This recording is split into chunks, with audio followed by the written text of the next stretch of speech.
Welcome to Chapter 13, Surface Water / Rivers. I think your book names it Surface Waters, but it's really all about rivers. For those of you who are taking Earth Science 2 after taking Earth Science 1, welcome back. Here's some thoughts. We get really upset about the big earthquakes. If you remember, the 2010 earthquake in Haiti killed more than 200,000 people. In contrast, 3.6 million people, including 1.5 million children, are estimated to die each year from water-related diseases, including diarrhea, typhoid, cholera, and dysentery. This is all related to flooding, something we don't think about because it's so common. Here's a neat little fact. On the average, rivers overtop their banks every 2.5 years. We probably shouldn't be surprised by floods. And yet, we build towns like Baton Rouge, Red Stick, right on the Mississippi River. Okay, notice this little curve right here, because that curve is this curve right there. You may recognize this. This is where the Mississippi River carries soil that it has eroded from the middle part of the continent of the United States, brings it down here, and as the river slows down, it drops the sediments, blocking its own path, causing it to meander or wiggle back and forth. All this land down here once wasn't here. It's been dropped by the river as it wanders back and forth. We come along and decide to put a city right here. By the way, this is the Mississippi Delta. There used to be a lot of barrier islands out here, but as oil and gas companies chop through them, the barrier islands which protected this area are now gone. Let's zoom in on this little area right here. Okay, keep your mind on this, or keep your eye on this part of the curve. Now we're going to zoom in on that little dot. Okay, we didn't zoom that much, but we're going to there, and here's a little bridge you'll want to look at. This is New Orleans.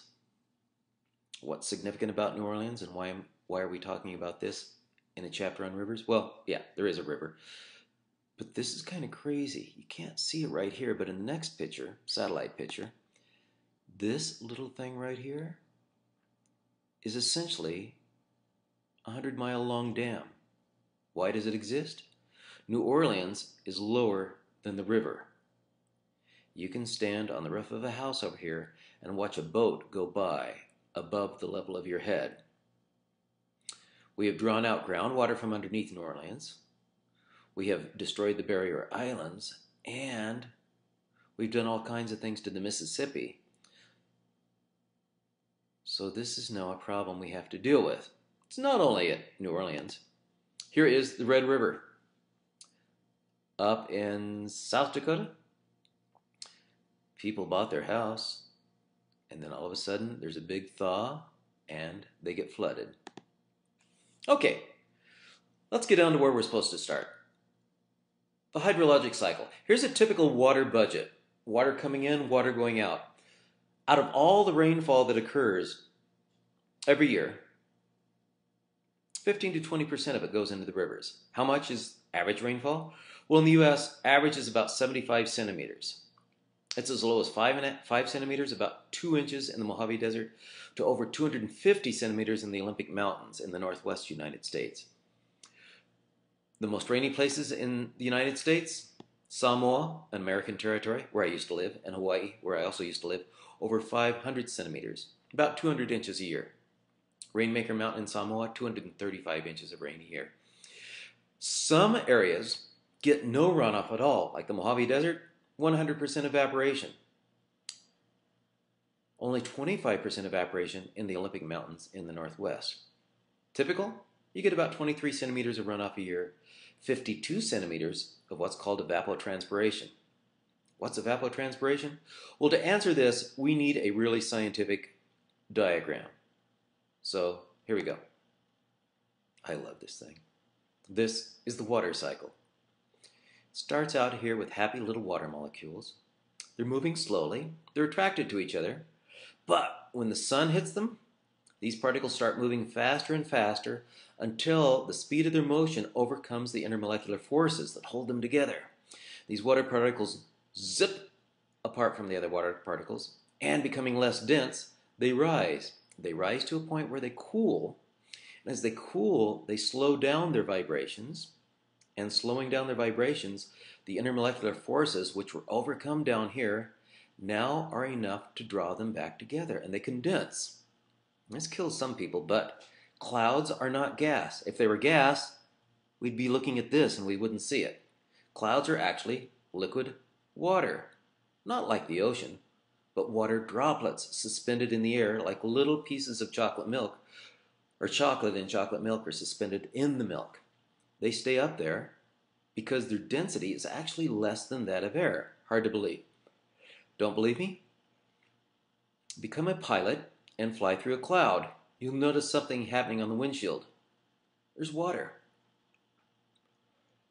As the clouds move over toward the mountains, they may rise even more, and as they rise, they cool off. As they cool off, the particles slow down even more, which means the droplets gather together, and these little guys parachute down to the ground, either in the form of rain, snow, sleet, or hail. I like this guy. Again, a portion of this becomes runoff. It may fill up a lake. In Arizona, we don't have too many lakes. It'll fill up a reservoir, a place we reserved with a dam, and eventually flowing down to base level, the lowest level to which water can flow. In most cases, that's the ocean. Some of the water will directly evaporate again. Some of the water is evaporated through plants called transpiration, and some of the water soaks into the ground to become groundwater. Some of the groundwater may come back up in wells, and some may go back into the ocean without ever getting to the surface again. This is kind of a cool thought.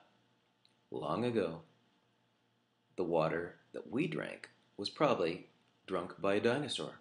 It's the same water, it just gets recycled over and over and over again. Which means the water drunk by Marie Antoinette may be the same water that you drank. Of course, the same water that made the blood that was spilled by Russell Crowe and Gladiator may have evaporated and then become part of the water you drink too. There are a few ways to think about that.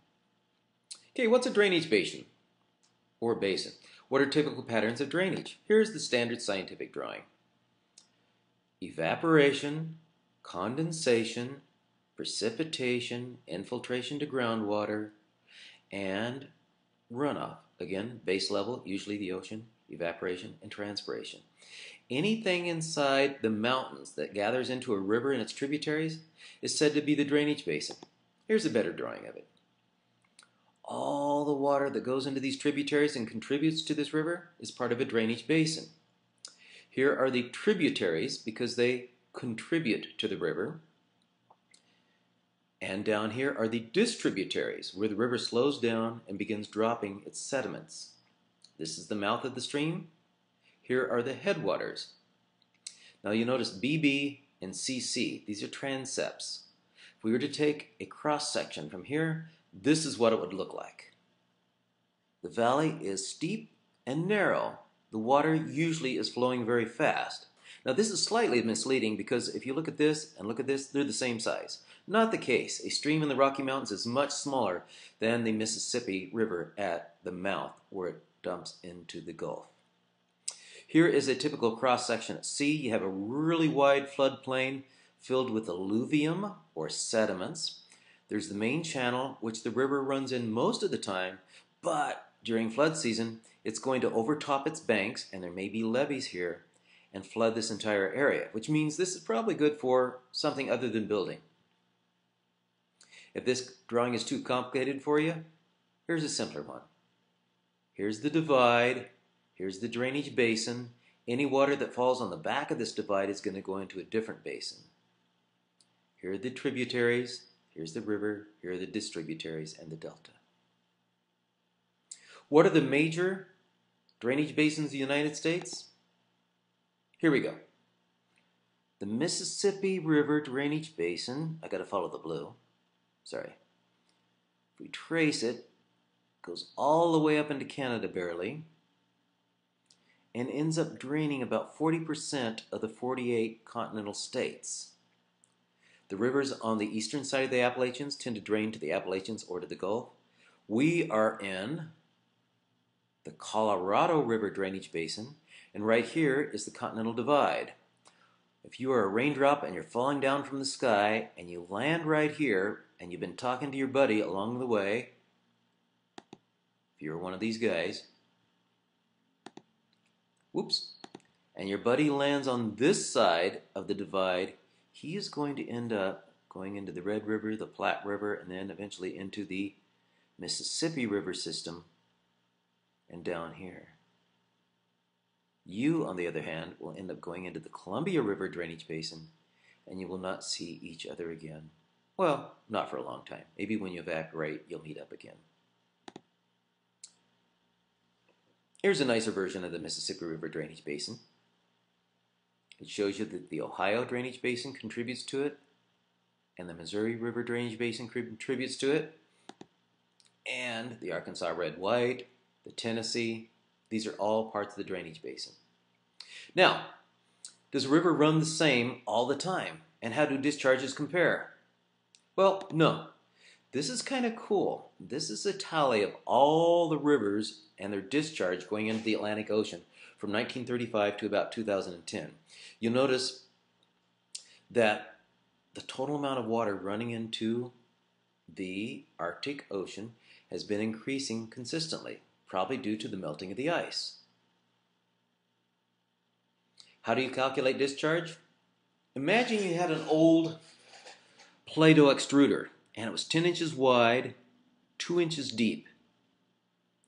Every time you extruded an inch, that would be 1 inch by 2 inches deep by 10 inches across.